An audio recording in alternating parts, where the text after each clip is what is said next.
Hey! Hey! Hey! Anyway, welcome back to yet another video. Today we are doing something different. Today we don't have a match, and so I thought, why not do this? We are doing a tier list for all Real Madrid squads in the last 10 years, since 2009-10 to 2019-20. It's been one hell of a decade. A lot has changed in Real Madrid. Literally, except Sergio Ramos and Marcelo, no one else is there in the squad right now. So best believe we're going to be doing a tier list, a very detailed tier list, to be honest. We're not going to just jump into conclusions, alright? We're going to come to reason, and we're going to come to an honest conclusion. If you look at the tier list right here, ladies and gentlemen, we have 5 tiers, which I think is valid for this tier list. The top boss is GOAT. Obviously, it's self-explanatory. I don't really need to explain. The second tier is almost there, considering that they're very good, but they're just almost there. They're just almost there. The third one is bang average, meaning that they had scope for improvement. They could have achieved, but there was definitely scope for improvement.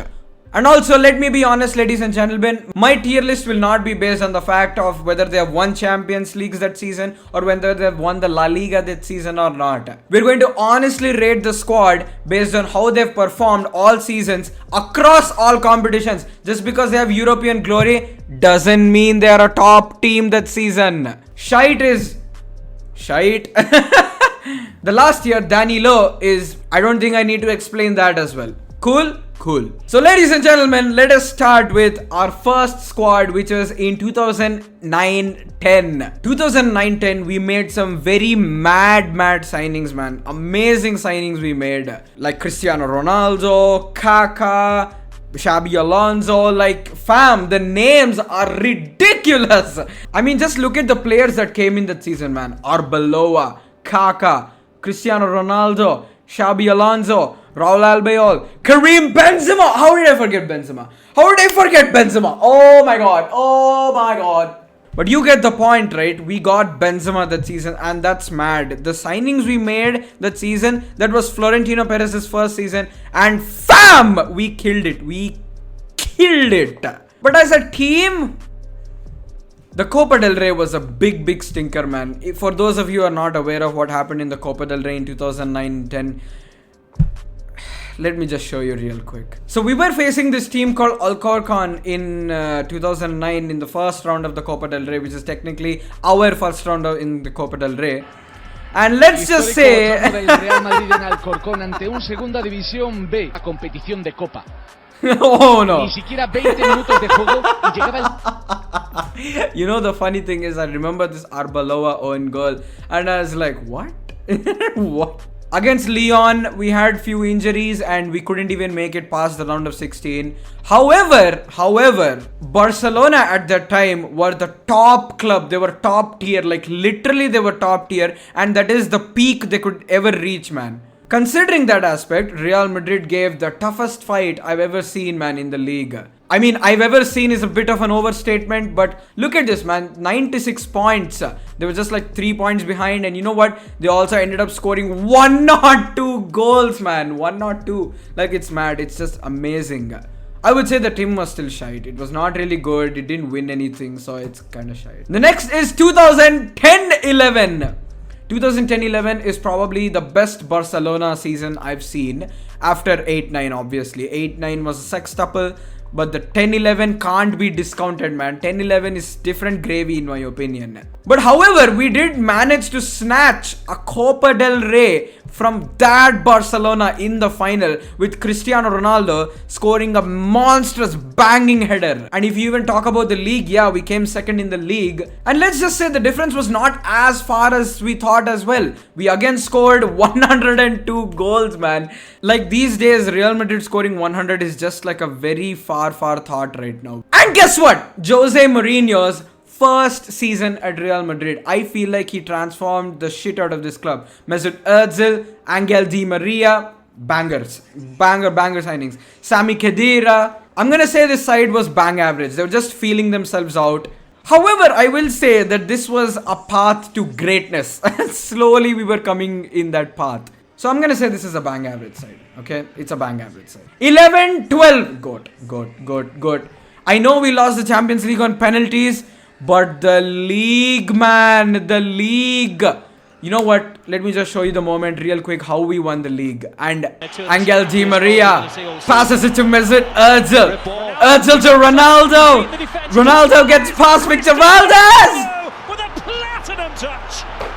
So this was goat shit, man. Goat shit from Ronaldo. This was the best Barcelona team the world has ever seen, and to just snatch the league like that from them, yo, it's mad. It was so mad. And people are gonna say that we lost in the Champions League semi-finals and all, but it was penalties, man. So close. I swear to God, if Real Madrid went to that finals, Champions League was ours. Chelsea wouldn't have stood a chance. Real Madrid 12-13. 12-13, we won nothing. We won nothing. And for me especially, it was a very sad part of Real Madrid's history or whatnot, because Jose Mourinho happened to depart in that same season, and also it was the last season for Mesut Ozil at the club. So for me, it was like a arrow to the chest, man. And we also underperformed in the league. Yeah, we lost the league by 15 points. So that's... In all hindsight, you can credit Barcelona for clinching 100 points in the league. So fair play, man, fair play. And although we reached a Champions League semi-final, it somehow did not carry that weight, man, because we were humiliated by Dortmund in the first leg. We tried our best in the second, but couldn't happen. And also Copa del Rey final, man. I will never forget that stinker of a final. At this point in that season, the relationship between Mourinho and the players had already fallen off. Although we took a lead, we did concede 2 goals very immediately. I'm not sure. I mean, it is what it is. So I don't know, man. Although it seemed like nothing really happened, Gabi made the most out of it. So you know what? That was the end of Mourinho's reign at Real Madrid. But anyway, coming to the 12-13 season, I would say that it was shite, man. And even if you recollect, even against Manchester United in the round of 16, we made it through because Nani got a very unfair red card, man. So in all fairness, I don't think we deserve to make a cut to bang average or even almost there. 13-14! La Decima! Oh, come on, man. I'm not even going to explain anything. Like, when it comes to 13-14, there is simply no explaining. It's so obvious. It's so obvious. For the culture, I'm just going to play that Ramos clip, man. 92-48, ladies and gentlemen. Ramos! I will never forget this moment in my life. This moment is ultimate GOAT moment. Name one moment that's more clutch than that. I'ma wait. We were trailing and we did that. We were trailing, fam. It was almost stoppage time and Atletico were about to win their first Champions League, and Ramos does that out of nowhere. Fam, GOAT shit, man. Out of nowhere. 14-15. 14-15 is a tough one, you know, because 14-15 we started in the most strongest way we could ever imagine, man. I swear to God, Ronaldo scored like 48 goals in the league itself that season. But our form started to wither as soon as he won the Ballon d'Or. But I don't know, because we lost the league by just 4 points. We lost the Champions League at the semi-final stage. However, we were one of the top most scoring teams that season. We got in Toni Kroos, we got in James Rodriguez, we got in Keylor Navas. Mad. It's mad. Like, the signings we made were mad, but I envy one part of that we had to sell Angel Di Maria, man. That was really bad move. That was a very crappy move to pull. And also, we scored 118 goals that season. 118. Fam, I can just imagine scoring numbers like that, man. I can just imagine that these days. So, I feel like this team was very good. And Ancelotti, man, he transformed the hell out of this team. I feel like if you just put out the aspect that we didn't win any trophies, the squad was most definitely almost there. 15-16. I feel like with the 15-16 season, we started in the most poor manner, man, with Rafael Benitez coming in, the El Clasico loss. We were second, like, by 10 points behind Barcelona when he left, I suppose. And then Zinedine Zidane came. He did change this team, but not like a complete transformation which we see in the next season in 16-17. So you know what, I don't really know what to make of this, because we won the Champions League, that's for sure. However, we did underperform in the league. However, we were able to catch up to Barcelona at the end. I will give them that. Copa del Rey, we were removed out of the competition because we fielded in an ineligible player. And even in the Champions League, let's be honest, we did not face the most strongest opponents to win it. We faced Roma in the round of 16. We faced Wolfsburg in the quarterfinals. We faced Man City in the semifinals, which currently is nothing to the current Man City. So I feel like that season is like an almost there kind of season. It was a decent one. It was not goat shit. No way it was goat shit. 16-17. Let's go, fam. This is GOAT. I'm not gonna even argue. This is not even like a debate. We won the league, won the Champions League. We faced the toughest of toughest there is to go through.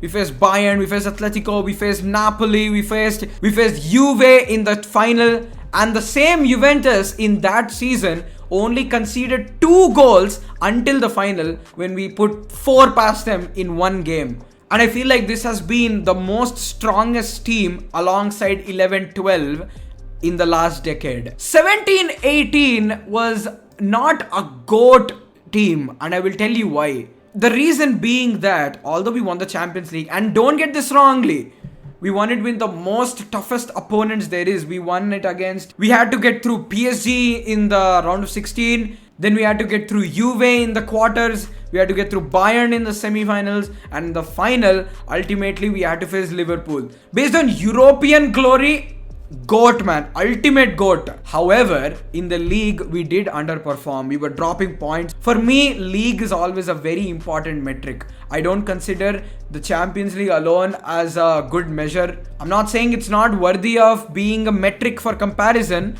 but I'm saying it's not enough to determine how a team is. So I will say this team was almost there. 18-19. Danilo, man. What are you saying? 18-19 was the worst Real Madrid squad I saw, and was the most painful shit I had to see. I think under the space of 1 week, we lost the La Liga by losing to Barcelona in that week. We lost the Copa del Rey by losing the second leg 3-0 against Barcelona. And we lost the Champions League in that same week, which was a round of 16 second leg game against Ajax, which Real Madrid. And the last team, which is basically the current team, 19-20, I'd say it's bang average. Defensively, we have done amazing, okay? I'm not discounting the fact that we have fared poorly when it comes to our offensive game. There is already a 80% to 90% chance that we've already lost the Champions League. However, because of the amazing defensive form that we've shown this season, and also because we're on course to probably win the La Liga, I'm not saying anything right now. I'm not saying anything right now. But probably because we stand a better chance than Barcelona right now to win the La Liga, I would say this team is bang average. I'm not putting it at almost there, only for the reason that we have dropped hella shit of points. If Real Madrid go on to win the league by winning the rest of all their games, they will win the league by 79 points. Anyway, that's the tier list, ladies and gentlemen. Screenshot that shit out of here. And if you have any problems with the decisions that I've made, let me know in the comments down below, and we can talk it out. I'm always responding to comments. I respect the shit that you guys put in the comment section down below, and I will most sincerely respond to each and every comment. Unless you don't behave like a dick, I'm gonna respond to each and every comment. And I'll see you tomorrow in our video of the match reaction of Real Madrid versus Getafe. Take care and peace, man.